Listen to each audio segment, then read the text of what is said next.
현장감 그런 이야기를 좀 듣는 게 좋을 것 같아서 잘 전해주시고. 자, 그러면 어쨌든 3개월 동안 고생하고 온 우리 지봉 형제에게 이제 응원의 박수. 자.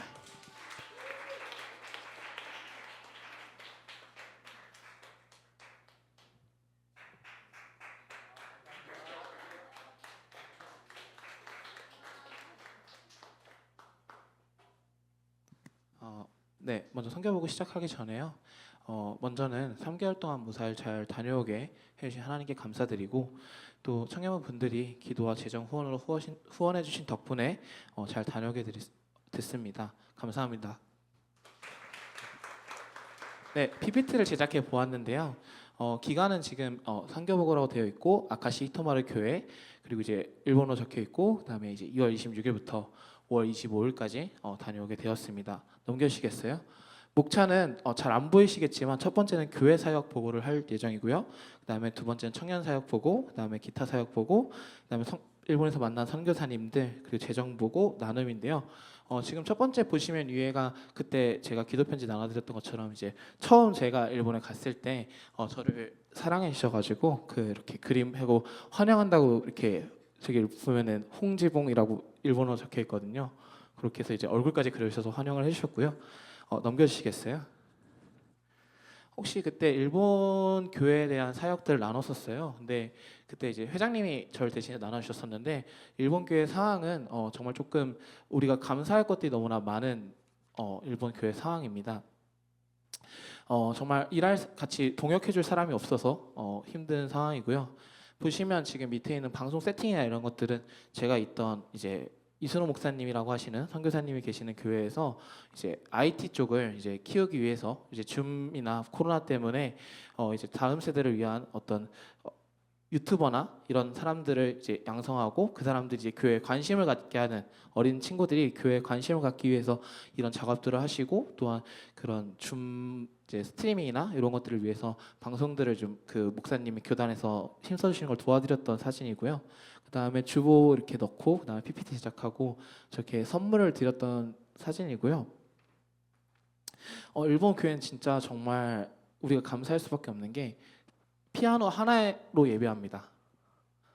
기타도 없고요. 네, 질문 있으신가요?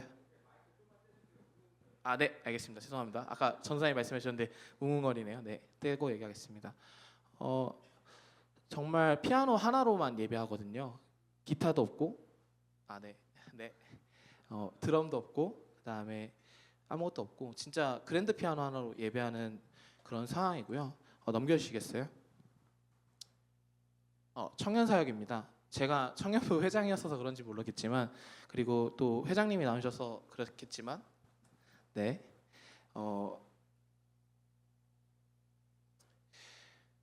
청년부가 제가 막내였습니다. 거기서 제가 막내였어요, 여러분. 감이 오시나요? 여기서 지금 제가 막내 포지션 아닌데 제가 거기서 막내였거든요. 어떻게 생각하시나요? 그리고 청년부가 6명입니다. 저 포함 6명이고요. 그리고 그쵸? 그리고 저랑 같이 예배 드렸던 제일 나이가 많이 차이 났던 분이 19살 차이 났으니까요. 48이셨으니까요. 만으로. 네. 그러니까 어떤 느낌이 좀 오시나요? 우리가 얼마나 감사해야 되는지 좀 느낌이 오시나요? 그렇습니다. 그 6명이서 예배를 했고요. 그래서 지금 보시면 케이크에 6이라고 적혀 있는 거 보이세요? 혹시 보이시나요? 초록색으로? 그 6명의 생일을 축하했습니다. 왜냐하면 제가 3개월밖에 없을 수밖에 없고, 그 사람들의 생일은 다 다르고 저의 생일도 달랐기 때문에 지금 일본어로 적혀 있는지 잘 안 보이실 거예요. 뭐라고 적혀 있냐면 미나상 세난카이노 오탄조비와 와타시 이쇼니 오메데토. 그러니까 우리가 청년부 모두 6명의 그 생일을 우리가 축하합니다라고 이제 편지를 썼거든요. 이제 그렇게 일본 요청을 해서 이제 써서 이렇게 같이 축하하는 시간을 가졌고, 두 번째 지금 다빈치 코드랑 DCC 보이실 텐데, 지금 제가 따로 개인적으로 구매를 한 다음에 청년부에 요청을 드렸었어요. 저한테 보내달라고, EMS로 보내달라고 하셔서 제가 보내주셔서 제가 청년들과 그리고 그 이제 선교사님 자녀분들과 게임하면서 이제 교제하는 시간을 가졌습니다. 그리고 맨 마지막 왼쪽에 뭐라고 잘 보이실지 모르겠는데 일본어로 이제 마지막에 편지 써주면서 해주고 싶었던 말들 써주면서 조금 왜 근데 이제 사역이라고 하면서 이런 것들을 나누냐라고 얘기할 수 있는데 아까도 말했지만 저희는 6명입니다. 그리고 청년부가 또 같이 사역할 수 있는 사람이 없기 때문에 리더라는 사람이 없어요. 그러니까 모일 수 있는 것 자체가 없었어요. 그러니까 모이는 게 먼저 중요했고 그들이 예배에 나오는 게 중요했습니다. 그렇기 때문에 제가 그 자리에서 교제를 좀 중심으로 그 사람들과 교제하고 시간을 보냈고요. 또 하나 넘겨주시겠어요? 기타 사역인데요. 일본을 땅을 보고 있던 교회들이 있었습니다. 정말 감사하게도 일본에서 장례 예배를 제가 한번 본 적이 있었고요. 그리고 부활절 예배를 드리기도 했고, 그리고 보시면 저기 왼쪽에 보시면 러브 소나타라고 있습니다. 일본에 찬양들이 없기 때문에, 찬양들이 부재하기 때문에 많이 없기 때문에 일본 땅에 찬양이나 조혜련 씨도 저기 오셨었고, 뭐 범케이 분, 그다음에 뭐 많은 분들이 일본 땅을 향해서 일본 나눔과 함께 일본 분들을 복음으로 전도하기 위해 일본 땅을 보고 있는 교회를 보고 왔고요. 그리고 두 번째 저 보이시나요? 혹시 저 보이시나요? 네, 방송 송출을 도와주고 왔습니다. 이제 카메라도 찍어보고 그다음에 이제 선교사님이랑 나눠보면서 일본 상하왕 시오야 성회입니다. 지금 한국 이제 유튜브로 보시면 왼쪽은 러브 소나타라고 쳐보시면 이제 러브 소나타에 관련된 영상들을 보실 수 있고요. 두 번째로는 이제 시오야 성회라고 시오야 성회는 아마 일본어로 써야 될 텐데 그렇게 치게 되면 이제 일본에서 어떻게 찬양하고 예배하고 있는지 좀 보실 수 있을 거고요. 그리고 마지막이 교토대학을 다녀왔습니다. 이건 선교사님 추천으로 다녀왔는데요. 일본에 청년들이 없기 때문에 그 청년들이 어떤 상황인지를 좀 보고 와라 말씀해 주셔서 교토대학을 가서 다음 세대가 어떤지 어떤 상황인지를 보고 왔고요. 여기까지 보셨는데 제가 선물 하나 드리고 싶어요. 근데 맞추시는 분한테 드리고 싶거든요. 자, 여기에 딱 보시면서 좀 특이한 점이 있다. 생각나는 거. 제가 5명까지 받아보겠습니다. 5명까지 받아보는데 여기서 지금 봤던 사진들 중에 특이한 점이 있다. 찾으시는 분 제가 선물 드리겠습니다. 네. 첫 번째, 두 번째, 세 번째. 뭐 5명이니까 먼저 뭐 실패해도 상관없겠죠? 가은이 내가 선물 줄게요. 맞아요. 사람이 없습니다. 왜 없을까요? 가은이 진짜 내가 진짜 선물 줄게요. 왜냐면 선교라는 게 제가 사진을 찍었고 그 일본인 분들이 사진을 찍는 걸 싫어하는 것도 있습니다. 일본들이 같이 사진을 찍고 하는 것도 어려운 것도 있는데 이것이 우리가 예배하는 것들이 유튜브로 송출이 되고 그리고 송출될 거기 때문에 그 사람들한테 제가 허락을 구하지 못했고 이야기를 하지 않았기 때문에 일부러 사진을 넣지 않았습니다. 제가 의도적으로 넣지 않았어요. 그래서 가은이 너무 맞춰서 고맙고 또 먹고 싶은 간식가 있으면 말해주면 기프티콘으로 제가 선물 주도록 하겠습니다. 생각보다 빨리 나와서 좀 놀랐는데요. 가은이 대박입니다. 또 넘겨주십시오. 네, 지금 보시면 일본 지도가 있습니다. 제가 3개월 동안 다녀온 곳들을 표시했는데요.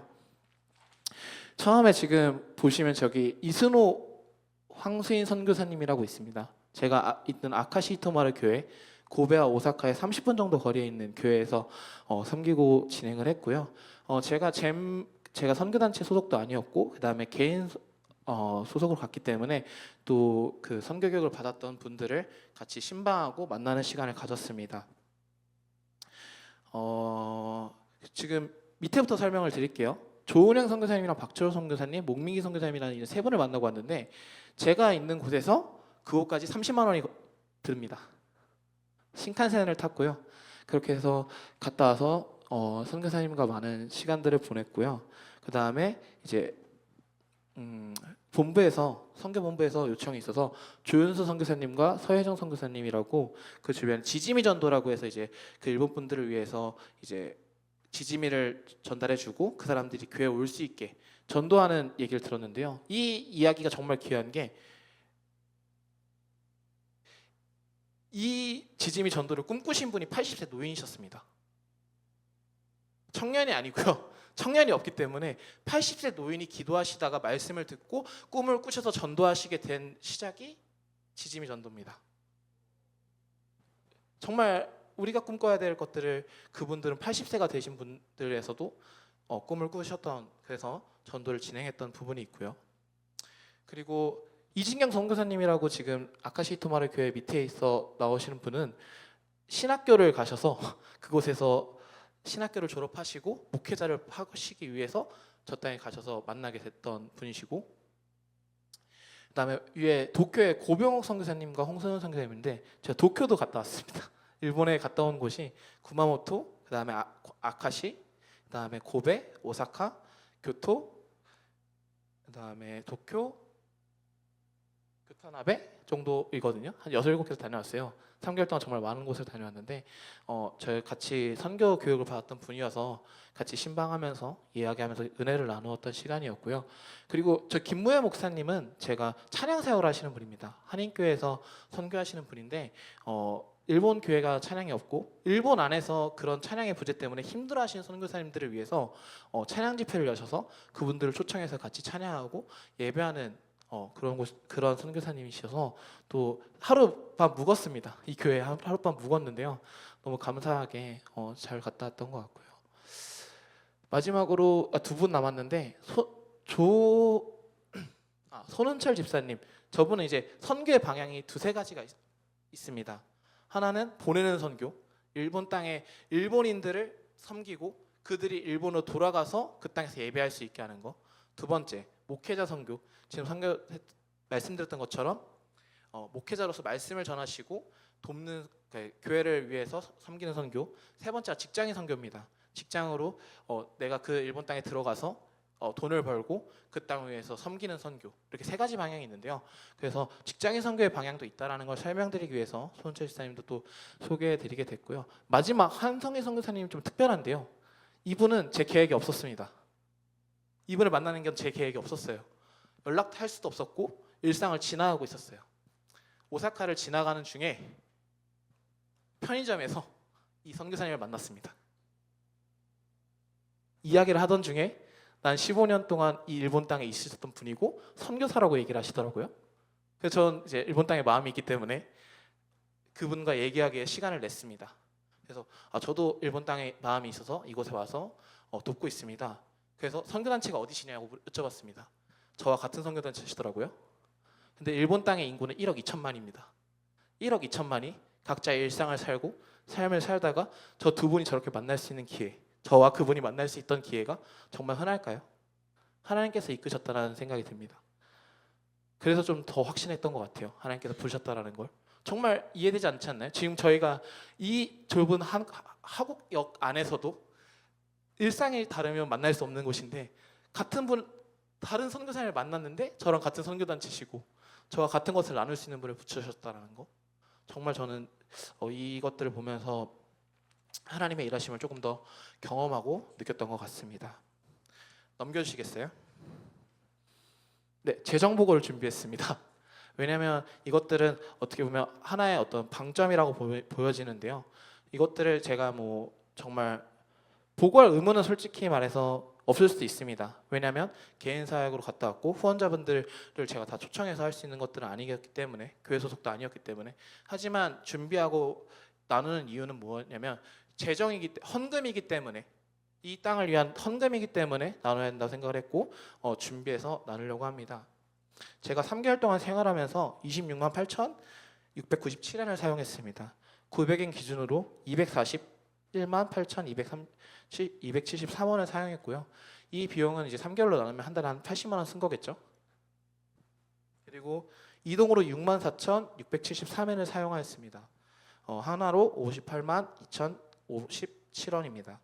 여기서 이제 들어온 비용이 신칸센, 아까 말씀드렸던 그 4시간 걸리는 그곳이 30만 원인데요. 그 비용과 이제 도쿄를 가는 항공기나 그다음에 제가 일본을 먼저 출국했던 비용은 이 비용에 들어가 있지는 않습니다. 제 사비로 사용을 했고요. 신칸센 비용은 이 비용에 들어가 있는 거고, 그다음에 제가 아카시에서 도쿄로 가는 비용과 제가 한국에서 일본으로 들어가고 돌아오는 비용은 이 비용에 들어가 있지 않습니다. 그리고 헌금은 14만 3천 원을 했고요. 하나로 128만 7천 원을 했습니다. 이거는 이제 매주 5천 원 정도를 매주 주일 예배 때 헌금을 했고요. 그리고 이제 필요에 따라서 헌금을 하게 됐는데 마지막 예배 때 이제 한 7만 원 정도를 그 아카시 이토마르 교회에 헌금을 하고 왔습니다. 그리고 섬김인데요. 11만 8,927엔입니다. 그래서 하나로 107만 343원이고요. 선교사님 선물이랑 식사 대접으로 제가 48,257엔을 사용했고, 청년들 섬김으로 5,000엔 정도 사용을 했고요. 그다음에 성도님들 섬김으로 13,000엔, 그리고 이제 후원자 선물인데 이 후원자 선물은 여기에 금액이 들어가 있지만 제 자비량으로 해서 추가했고 그것을 선교헌금으로 그 선교 보고 재정에 넣었습니다. 그리고 기타는 5,260엔인데요. 현지 학생 도움단체에 기부했습니다. 그 큰 키다리 아저씨라고 일본에 있는데요. 그곳에 이제 음료와 그다음에 헌금이라고 해야 될까요? 그냥 기부해서 한 2,000엔 정도 해가지고 5,260엔을 사용했고, 감면 비용이라고 맨 마지막에 있는데 그 비용은 이제 현지에서 제가 후원을 받았습니다. 아까 손은철 집사님이 이렇게 만났을 때 그분에서 현지에서 교통비나 이런 것들 생활에 사용해라 해서 만원을 주셔서 그렇게 사용을 했고요. 합계는 59만 557엔을 사용했고 하나로 531만 5,013원을 사용했습니다. 그래서 자비량은 제가 한 28만 원 정도 사용을 했고요. 그리고 후원은 31만 557엔 정도 제가 받았습니다. 그래서 이렇게 보고가 필요할 것 같아서 보고를 준비했고요. 조금 제가 빠를 수도 있고 내용이 그럴 수 있는데 일단 좀 들어보시는지 어떨지는 잘 모르겠습니다. 또 궁금한 질문들이 있으신가요? 일본 교회 관련해서?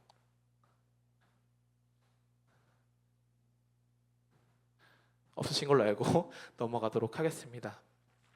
넘겨주시겠어요? 나눔인데요. 어떤 걸 나눠야 될까? 그리고 선교를 다니면서 무엇을 묵상해 볼까 생각해 봤는데 그리스도인에 대해서 묵상을 했습니다. 그리스도인에 대해서. 근데 그 이야기를 시작해 보려고 합니다. 혹시 여러분의 생각은 베드로는 어떤 사람이라고 생각하시나요? 베드로. 선물이 없으면 반응이 없네요. 반응 같이 해주시면 안 될까요? 혹시 베드로는 어떤 분이라고 생각하시나요? 네? 배신자? 네, 배신자 좋습니다. 또 한 두세 분만 더 받아볼게요.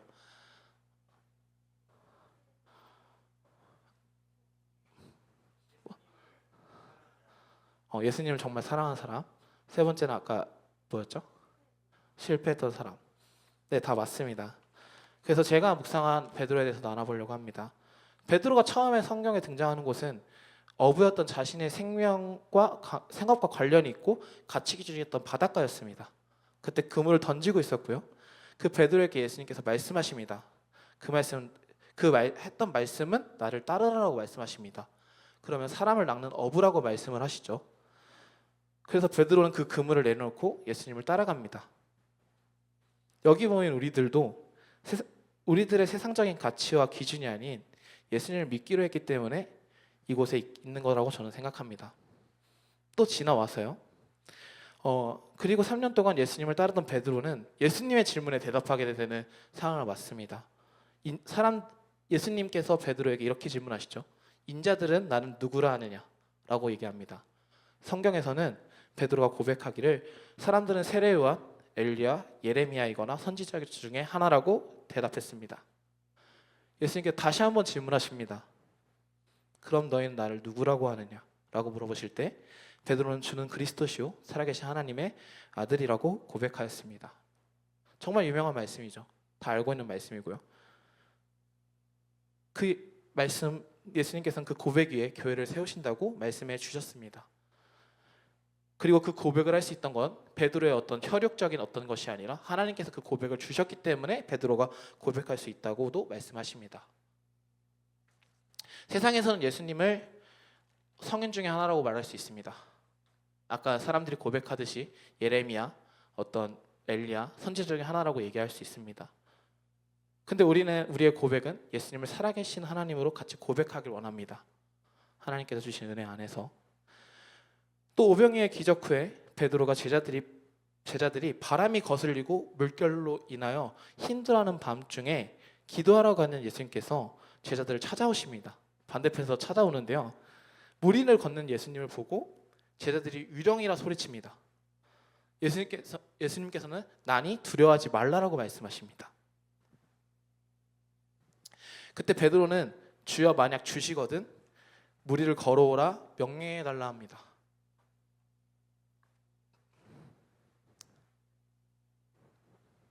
예수님께서 오라 하시니까 베드로는 예수님 때문에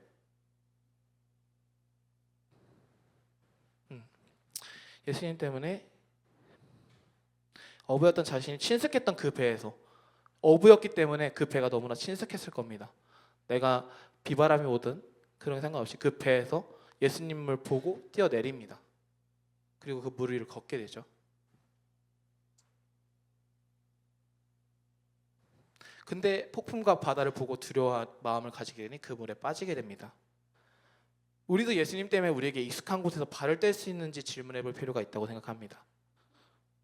어떻게 보면 저에게는 일본의 자리가 그랬던 것 같습니다.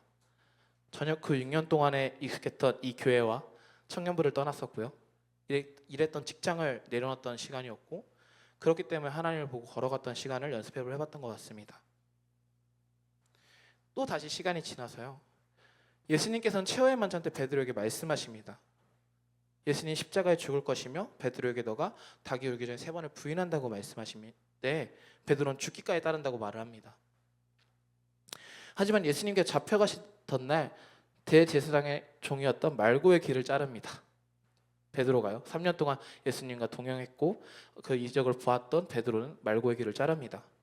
그 이유는 우리가 알고 있듯이 이스라엘이 원했던 메시아의 모습은 정치적인 어떤 전복이었죠.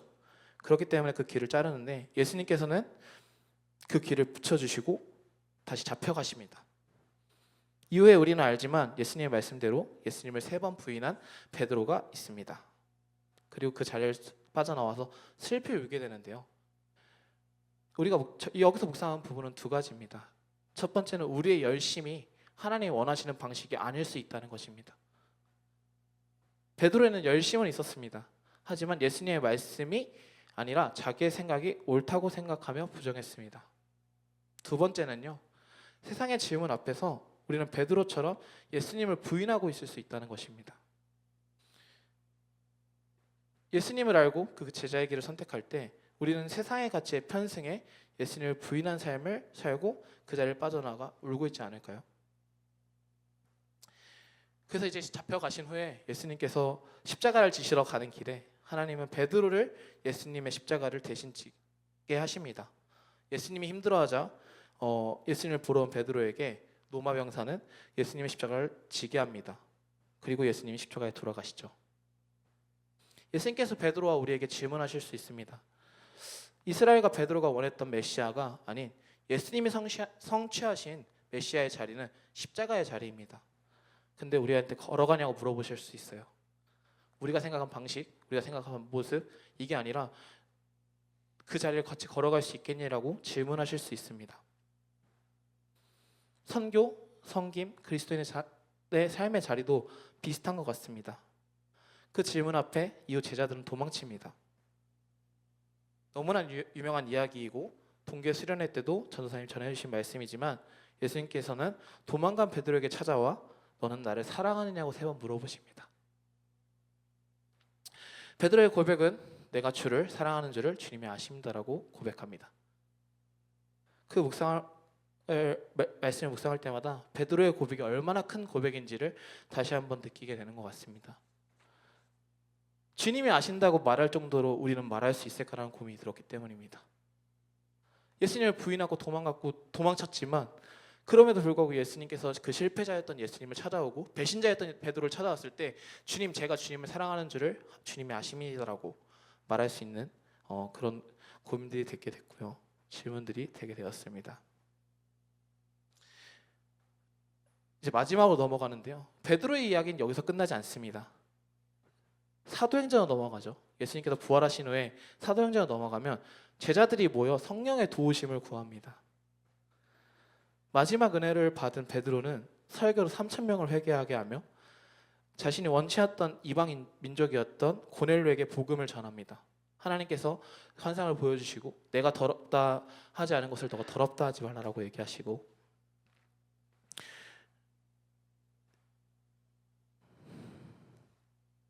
복음을 전하다 마지막에 십자가의 거꾸로 매달려 죽게 됩니다. 이스라엘 백성이었던 그 어부였던 베드로는 하나님을 알았습니다. 그리고 예수님께서 부르셨을 때 예수님까지 알았습니다. 하지만 그 예수님까지 알았던 베드로는 무너졌습니다. 우리의 부족함 앞에 무너졌고 마음 앞에 무너졌습니다. 근데 그 베드로를 바꾼 것은 우리를 도우신 성령님의 권능을 받으며 바뀐 삶을 살아갑니다. 성령을 구한 후에 베드로는 아까 말했듯이 3,000명의 회개하는 설교를 하고 그 다음에 안진병을 일으켰으며 많은 일들을 행합니다. 우리의 능력이 아니고 우리의 권능이 아닙니다. 우리가 부족함을 인정해야 되는 이유는 무엇일까요? 부분은 어딘가요? 성령님을 도우심을 구해야 하는 상처나 계속되는 죄가 있으신가요? 성령님의 도우심을 구해 나아갈 수 있기를 소망합니다. 슬라이드 한번 넘겨주시겠어요? 보이시는지 모르겠습니다. 성공이 아니라 섬김이라는 단어인데요. 성공이 아니라 섬김. 이 말은 서서평 선교사님의 좌우명입니다. 베드로가 시작했던 그 고백, 사도행전의 시간들이 지나서 미국의 선교사였던 셰핑 선교사님이 이 땅에 오셔서 서서평 선교사님으로 오셔서 이곳에 복음을 전하셨고 그것이 또 지나서 우리가 다른 나라에 선교하는 시간으로 지나갑니다. 이 셰핑 선교사님에 대해서 말씀을 드리면 우리나라에 적응하기 위해 셰핑이라는 이름을 버리고 서서평이라는 이름을 바꾸시고 한센병이 있으신 분들과 여자들을 위해 섬기신 분입니다. 섬김이라는 영어 단어의 서비스는 섬김이라는 단어도 있지만 예배라는 단어도 있습니다. 그 예배의 뜻을 한번 생각해 봤는데요. 예배하는 자세에 대해 고민했습니다. 동방박사가 예수님을 영접했을 때 우리가 어떻게 했을까? 무릎을 꿇었을 것 같습니다. 예언에 성취됐던 그 예수님을 위해서 무릎을 꿇었을 거고 허리를 꺾었을 거고 목도 꺾었을 것입니다. 엎드렸겠죠, 정말. 그리스도를 살기 위해 혹시 기도의 무릎이 필요하신 자리가 있으십니까? 그 기도의 무릎을 꿇으셨으면 좋겠습니다. 그리고 우리의 마음과 감정이 꺾여야 되는 자리가 있다면 접기를 소망합니다. 그리고 우리의 목이었던 생활 방식을 꺾어서 그리스도로 살아야 하고 저도 살고 싶습니다. 말하고 있고 나누고 있는 저도 자유롭지 않습니다. 그래서 주님 위한 찬양을 하며 마무리하고 싶은데요. 이 고백을 먼저 주님께 올려드리기 원합니다. 이 찬양의 가사는 주님을 사랑합니다라고 고백합니다. 베드로의 고백이란 찬양과 이 찬양을 고민했습니다.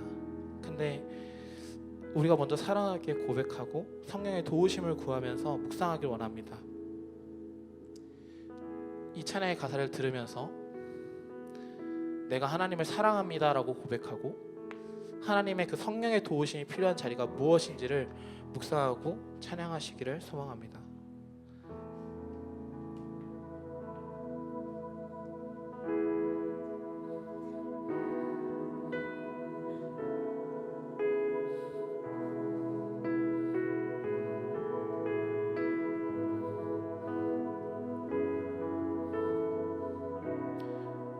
주님 무엇라 말할까요?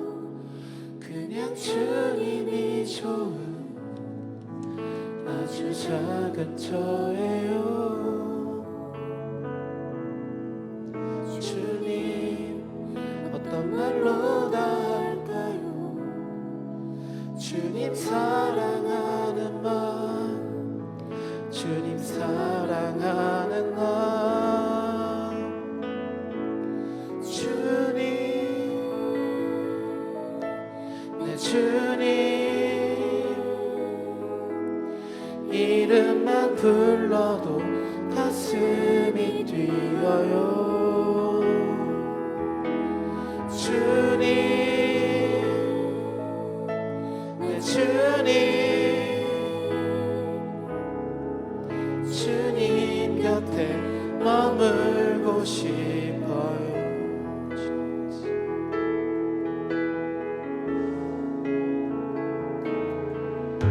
주님 사랑하는 나, 주님 사랑하는 나,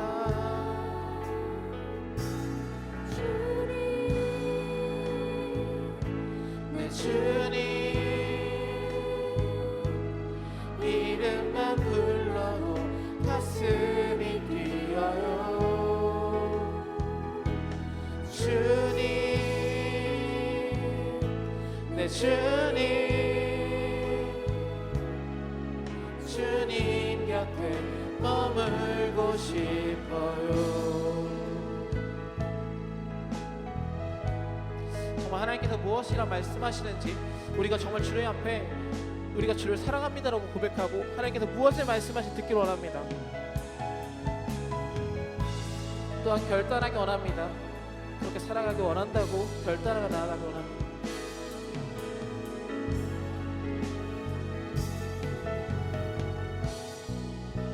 보이지 않아도 주 따라갑니다. 나는 모를 때도 주님 다시니 보이지 않아도 주 사랑합니다. 오직 선하신 나의 주님 보이지 않아도 주 따라갑니다. 나는 모를 때도 주님 다시니 보이지 않아도 주 사랑합니다.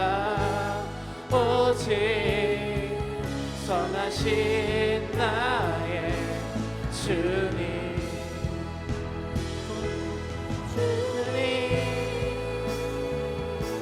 내 주님 이름만 불러도 가슴이 뛰어요. 주님 내 주님 주님 곁에 머물고 싶어요.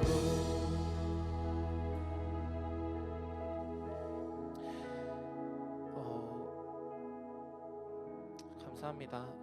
하나님께서 우리가 사랑한다고 고백하게 하시고 하나님께서 원하시는 것 삶들을 살아가고 결단하게 해주심을 감사합니다.